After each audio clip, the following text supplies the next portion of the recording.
हाँ तो भाई साहब, जैसा कि आपने थंबनेल पढ़ा होगा कि भूल कर भी कुवैत में डिलीवरी बॉय के काम में मत आना। ऐसा मैं क्यों बोल रहा हूँ?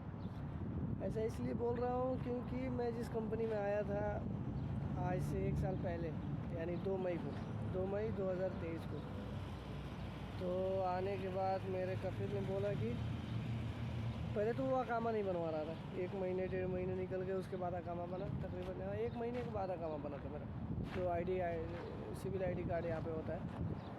उसके बाद यहाँ पे कुवैत में एक जो रूल है कि अगर आपको लाइसेंस बनवाना है, कुवैत का ड्राइविंग लाइसेंस अगर आपको चाहिए, तो आपका जो वीज़ा है वो ड्राइवर का ही होना चाहिए। अगर आपका वीज़ा ड्राइवर का नहीं है, अगर आप किसी और प्रोफेशन में हैं, तो आपकी सैलरी कम से कम 5 या 600 दिनार होनी चाहिए। उसके बाद ही आपका ड्राइविंग लाइसेंस बन पाएगा यहाँ पे।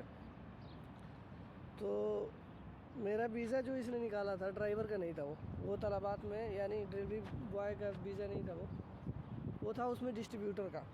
ड्राइवर के साथ होके आपको सामान डिस्ट्रीब्यूट करना है, इधर उधर पहुँचाना है। तो जब उसके साथ मैं गया यहाँ पे ड्राइविंग स्कूल जो होता है वहाँ पे, ड्राइविंग स्कूल जो होता है वहाँ पे जब मैं गया लाइसेंस के लिए, तो वहाँ पे पता चला कि भाई इस वीज़ा पे तो आपका लाइसेंस ही नहीं बन सकता है। तो मेरा कफिल मुझे क्या बोल रहा है कि भाई 1 साल के बाद मैं तुम्हारा वीज़ा चेंज करूँगा। तो 1 साल तक मैं बोला भाई अब 1 साल तक मैं क्या करूँगा यहाँ पे? तो बोला 1 साल तक कहीं तो बाहर काम कोई और ढूंढ ले, और 1 साल जब पूरे हो जाएंगे तो मैं तेरा वीज़ा चेंज करूँगा। और बाहर काम यहाँ करना भी इलीगल है, अगर आप पकड़े गए तो सीधा इंडिया भेज दिए जाएंगे। तो उसके बाद भी मैं बोला ठीक है भाई, अभी तो यहाँ आ गए हैं तो क्या कर सकते हैं। उसके बाद मैं गया, 4-5 महीने तक तो कोई काम ही नहीं मिल रहा था। सबका यही कहना था भाई वीज़ा तो बदल ले, मेरे पास आ जा। और ये वीज़ा बदलने नहीं दे रहा था। ये बोला नहीं, बाहर काम करो किसी तरह छुप छुपा के, जब समय पूरा हो जाएगा तो मैं तुम्हारा चेंज कर दूँगा। मैं बोला ठीक है। किसी तरह 3-4 महीने 4-5 महीने काम मिला एक जगह, वहाँ पे मैं काम किया। अभी टाइम 1 महीना बाकी है मेरा साल पूरा होने में। उसी साल पूरा हो गया है, मतलब जो आईडी कार्ड है उसमें 1 महीना बाकी है।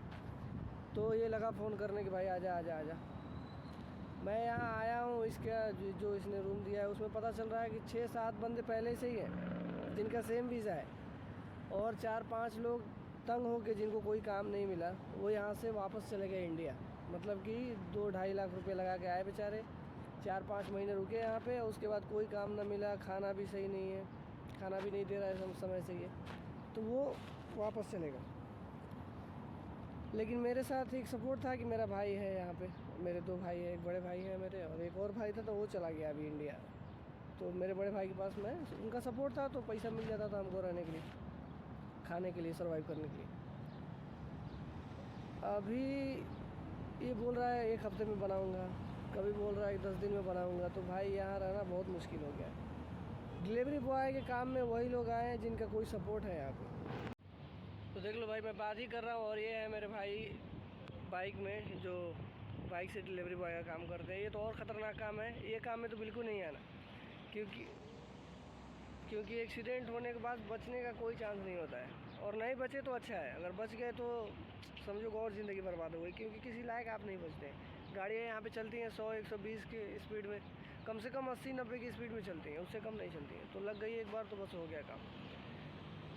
तो मैं अभी ये बोल रहा था कि 6 बंदे और यहाँ पे पड़े हुए हैं, उनका भी कोई सुनवाई नहीं हो रहा है, वो भी बेचारे परेशान हैं, खाने के लिए नहीं है। तो जो लोग भी आना चाहते हैं भाई, तो पहले तो अगर आपका कोई सपोर्ट है यहाँ पे तो आइए, ऐसे मत आइए आप।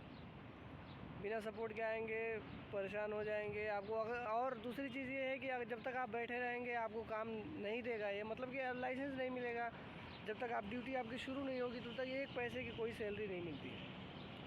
खाने के लिए परेशान हो जाइएगा, रहने के लिए परेशान हो जाइएगा। कंपनी कोई किसी भी कंपनी में, मैं 10 लोगों से मिला, अलग अलग कंपनी के जो लोग थे यही डिलीवरी बॉय में, तो उनका भी यही कहना है कि भाई यहाँ पे कोई सपोर्ट नहीं किया जाता है। आप खा रहे हैं, भूखे हैं, सोए हैं, नहीं हैं, उससे कोई मतलब नहीं है।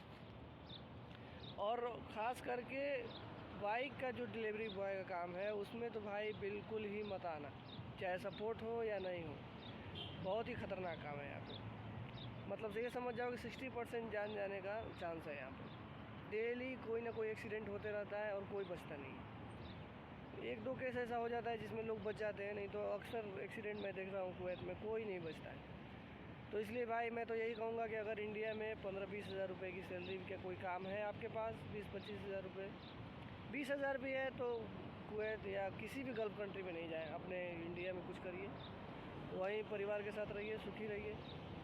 यहाँ किसी फिक्स काम में आ रहे हैं, डिलीवरी बॉय का काम छोड़ के किसी कंपनी में आ रहे हैं, और अगर अच्छी कंपनी है, आप उसके बारे में जानते हैं तो बिल्कुल आइए, पैसा कमाना कोई बुरी बात नहीं है। लेकिन डिलीवरी बॉय के काम में भाई सोच समझ के आइएगा, ख़ास करके क्या नाम है इसका, बाइक की डिलीवरी में मत आइएगा आप आइए फोर व्हीलर के, अगर कोई सपोर्ट है फोर व्हीलर की डिलीवरी करना है फोर व्हीलर से अगर, तो आप आइए उसमें, लेकिन बाइक में भाई मत आना बिल्कुल। बस यही बताना था। आप देखते हैं कब तक मेरा सिविल यहाँ का जो मेरा वीज़ा चेंज करने का प्रोसेस है कब तक होता है। अगर होता है तो फिर आपको मैं अपडेट देता रहूँगा उसका। जैसे ही मेरा वीज़ा चेंज होगा, मेरा लाइसेंस बनेगा, मैं आपको ज़रूर अपडेट दूँगा। उसके बीच में क्या होता है नहीं होता है इसकी जानकारी भी मैं देता रहूँगा। Okay, good bye.